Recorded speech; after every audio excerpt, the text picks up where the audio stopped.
Assalamualaikum warahmatullahi wabarakatuh. Tuan-tuan dan puan-puan, pagi ini saya di Kuala Lumpur, setepatnya di Dataran Merdeka. Di Kuala Lumpur, sefaham saya, pada setiap hari Ahad antara pukul 7 pagi sehingga 9 pagi ada beberapa jalan utama khasnya yang berhampiran dengan Dataran Merdeka ini yang ditutup untuk orang ramai beriadah sama ada dengan berbasikal ataupun dengan tadi skateboard pun ada, rollerblade ke panggilnya ada, yang berjogging pun ada, ataupun yang berjalan-jalan sambil membawa anak dengan menaiki stroller pun ada. Saya berbasikal dengan isteri tadi. Itu basikal saya di belakang dan sudah pun berbasikal, hendak pun balik. Jadi sebelum balik tu buatlah satu video. Okey, jadi pada kesempatan ini saya ingin berkongsi daripada buku saya Anda Bertanya, Kapten Menjawab. Soal jawab agama tentang keibubapaan dan anak-anak. Cuma kali ini saya nak kupas satu isu yang tak ada dalam buku saya. Sebab saya menerima soalan, Kapten, dalam buku Kapten ada bincang tak isu tahnik? Jadi tak ada. Tapi tak apa, saya boleh buat video untuk menjelaskan isu tahnik. Baik, tahnik ni ialah di mana kita membawa bayi kepada seorang yang diyakini kesolehannya, di mana orang itu mengambil berkat daripada air liur orang soleh tersebut. Ya, tahnik ini ialah mengambil berkat daripada peninggalan orang soleh dan dalam hal ini ialah air liurnya. Pada zaman Rasulullah sallallahu alaihi wasallam, para sahabat apabila mereka menerima kelahiran bayi, mereka akan bersegera membawa bayi itu berjumpa dengan Rasulullah untuk amalan tahnik ni, di mana Rasulullah akan meminta kurma ataupun tamar, mengunyah-ngunyahkannya, kemudian mengambil cebisan yang kecil dan memasukkannya ke mulut bayi. Yang dikendaki pada amalan ini bukanlah kurmanya, bukanlah tamarnya, tetapi air liur Nabi sallallahu alaihi wasallam. Sebab Rasulullah sallallahu alaihi wasallam adalah orang yang confirm diberkati oleh Allah Subhanahu Wa Taala sehingga dibolehkan amalan tabaruk, yang ini amalan mengambil berkat daripada peninggalan baginda, baik air liurnya, baik ludahannya, baik kesan air wuduknya, baik pakaiannya, baik rambutnya, baik sandal ataupun kasut. Cuma pada zaman itu mengambil berkat daripada sandal baginda bukan ambil logo letak kat kepala. Okey, tetapi betul-betul ambil sandal tu. Itu baru nama tabaruk. Jadi tabaruk ataupun mengambil berkat daripada Rasulullah sallallahu alaihi wasallam adalah sesuatu yang dibolehkan. Banyak hadis-hadis yang menerangkan para sahabat melakukan sedemikian dan Rasulullah sallallahu alaihi wasallam tidak melarang. Berarti ia sememangnya sesuatu yang dibolehkan. Kerana apa? Saya ulangi, kerana Rasulullah sallallahu alaihi wasallam ialah orang yang confirm diberkati oleh Allah Subhanahu Wa Taala. Termasuk amalan tabaruk itu ialah daripada air liur baginda yang dimasukkan ke dalam mulut bayi. Jadi it is not so much of the kurma, but it is his saliva. Okey, kurma tu secondary, ataupun third, yang utama tu ialah air liur baginda sallallahu alaihi wasallam. Dan para sahabat, ya, seperti saya katakan, apabila menerima kelahiran, mereka bersegera membawa bayi berjumpa dengan Rasulullah untuk amalan tahnik itu. Ini dilakukan oleh mereka pada hari pertama. Amalan tahnik tak perlu tunggu hari ke-7. Hari pertama saja dah boleh dah. Okey, hari pertama sudah boleh. Bahkan ada yang kelahiran pagi, petang dah bawa. Bahkan dalam satu riwayat, isteri ataupun ibu yang melahirkan tu, dia lahirkan pagi, petang dah bawa dah berjumpa dengan Rasulullah sallallahu alaihi wasallam untuk amalan tahnik. Jadi tentang amalan tahnik ni memang ada yang kupas dari sudut khasiat-khasiat awal, khasiat-khasiat daripada buah kurma, ada yang menyebut tentang melatih bayi untuk menghisap, untuk kemudian dia boleh menghisap susu badan daripada ibu. Tetapi sebab yang utama, the primary reason is mengambil berkat daripada air liur Rasulullah sallallahu alaihi wasallam. Jadi saya tegaskan sekali lagi, tidak ada perselisihan, tidak ada khilaf bahawa tahnik adalah sunnah Rasulullah sallallahu alaihi wasallam dan ia berlaku pada zaman baginda berdasarkan hadis-hadis yang sahih. Cuma yang menjadi persoalan sekarang ini ialah apakah kita melakukan juga amalan tahnik tersebut. Sebab saya ulangi, Rasulullah sallallahu alaihi wasallam adalah orang yang confirm secara pasti diberkati oleh Rasulullah sallallahu alaihi wasallam Dan memang para sahabat dalam banyak hadis-hadis mengambil berkat daripada peninggalan baginda. Cuma sekarang ini, orang-orang yang dikatakan hendak dibawa untuk melakukan tahnik, apakah mereka itu individu yang diberkati sehingga kita pun hendak mengambil peninggalan mereka, dalam hal ini air liur mereka. Ini yang menjadi persoalannya tuan-tuan dan puan-puan. Sebab sekali lagi dah ulang banyak kali dah ni, Rasulullah SAW confirm manusia, insan yang diberkati oleh Allah. Ada pun ustaz, ustazah sekarang ini, ada pun tok guru, tuan guru masa sekarang ini. Okey, mereka orang yang soleh, okey, mereka orang yang wara, okey, mereka orang yang bertakwa. Akan tapi, walau bagaimanapun, namun begitu, apakah mereka itu orang yang diberkati sehingga kita pun dianjurkan bertabaruk dengan mereka. Dalam hal ini, bertabaruk dengan air liur mereka untuk baby ataupun bayi kita yang baru dilahirkan.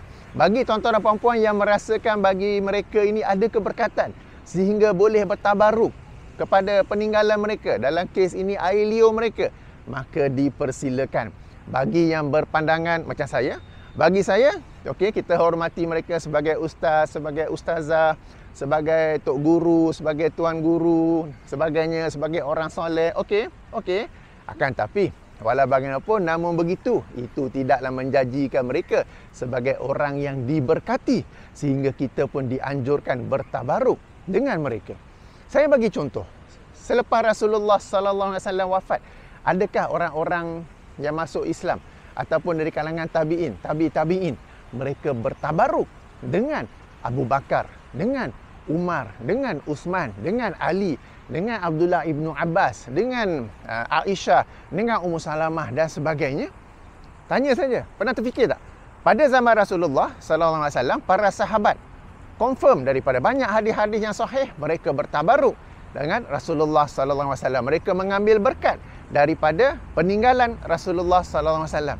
Apabila Rasulullah SAW telah wafat, adakah umat Islam pada zaman itu yang baru masuk Islam ke, dari kalangan tabi'in, tabi'in, apakah mereka bertabaruk pula dengan Abu Bakar? Apakah mereka bertabaruk pula dengan Umar, dengan Uthman, dengan Ali, dengan 10 para sahabat yang dijanjikan syurga, dengan 300 warga ahli Badar, yakni mereka yang terlibat dalam perang Badar, dengan mereka yang terlibat dalam Baitur Ridwan dan sebagainya? Apakah umat Islam pada zaman itu mereka bertabaruk dengan para sahabat Nabi sallallahu alaihi wasallam? Jadi sama juga sekarang ni. Kita mengakui ustaz-ustaz kita ada keutamaannya, ada kesolehan mereka, ada ketakwaan mereka, ada kelebihan mereka, ada ilmu-ilmu yang mereka kongsikan yang kita ambil manfaat. Cuma apakah kita juga mengambil keberkatan daripada peninggalan mereka? Dalam kes ini, daripada air liur mereka untuk baby ataupun bayi kita yang baru dilahirkan. Bagi tuan-tuan dan puan-puan yang merasakan boleh, dipersilakan. Bagi yang merasakan tidak ada lagi, macam saya, mereka ada keutamaan, tapi nak bertabaruk dengan mereka, saya tidak melakukannya. Dan saya tahu ada juga di kalangan sahabat-sahabat saya yang sepandangan, di mana kita tidak lagi bertabaruk dengan sesiapa selain Rasulullah sallallahu alaihi wasallam.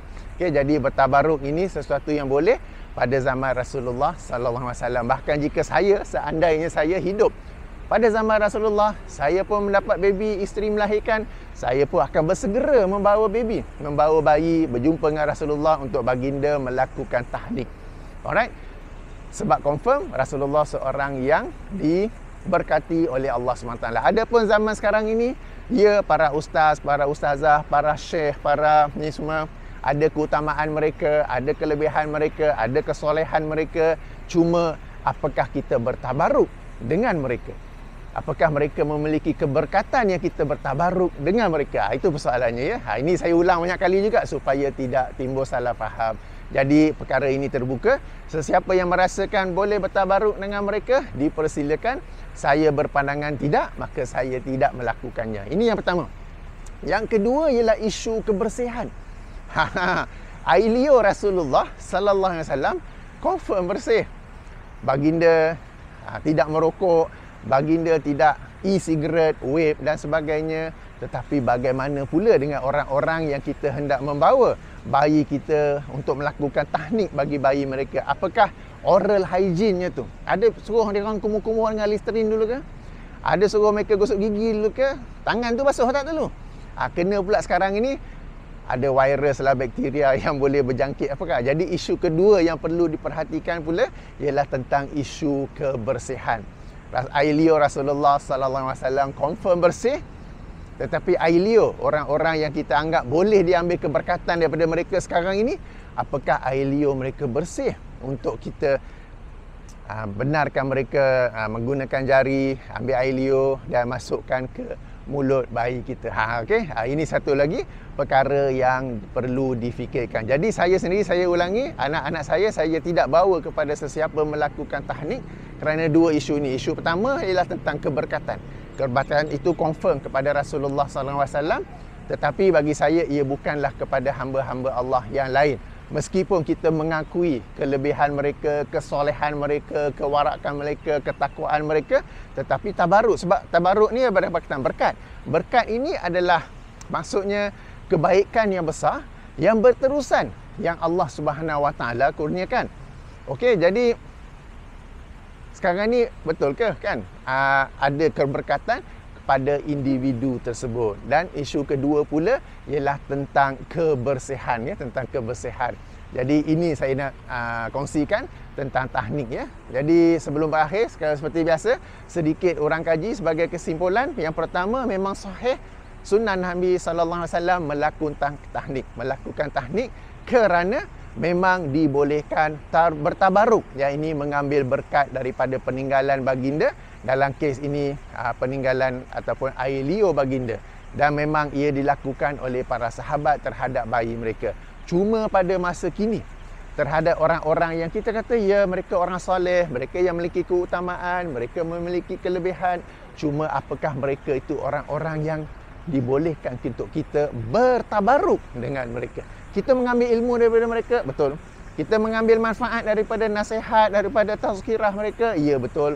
Tetapi apakah kita juga mengambil berkat daripada peninggalan mereka? Dalam kes ini air liur mereka. Alright? Dan yang perkara kedua yang perlu dipertimbangkan ialah faktor kebersihan. Faktor kebersihan air liur kita sekarang ini, ya.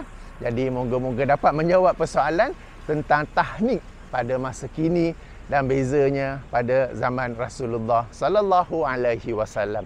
Baik, saya pun nak balik rumah dah ni. Subhanakallahumma wa bihamdika asyhadu an la ilaha illa anta astaghfiruka wa atubu ilaika.